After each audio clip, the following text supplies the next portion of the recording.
If you want to be rich, here's a very important lesson that's in one of the best books that I've picked up. Rich people acquire assets. The poor and middle class acquire liabilities that they think are assets. Let's talk about this.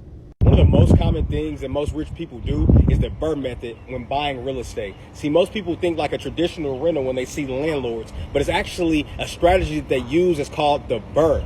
Let's talk more about it. Let's go inside.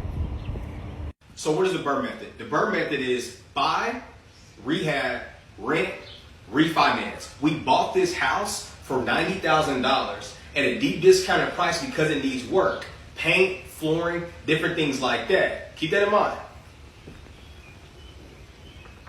So we bought it for $90,000. Now it's time to rehab it. To bring it up to the standard of all the other houses around here, and for us to get the full value that we need to, we're probably looking at about $18,000. So we bought the house at $90,000. We're gonna rehab it all for $18,000.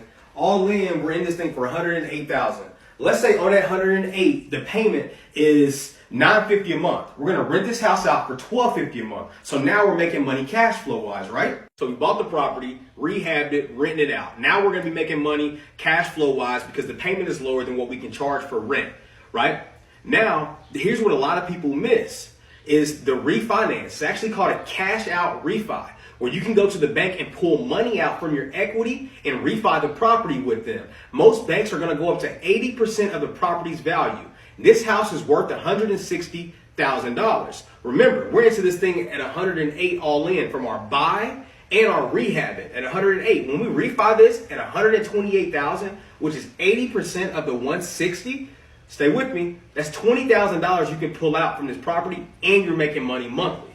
This is the definition of how to get rich and using real estate. The BRRRR method, okay? You just got paid 3 times from one ran down property, okay? You got paid in equity position, because don't forget, you only refied up to 80% of the value. You got 20% still sitting there in equity.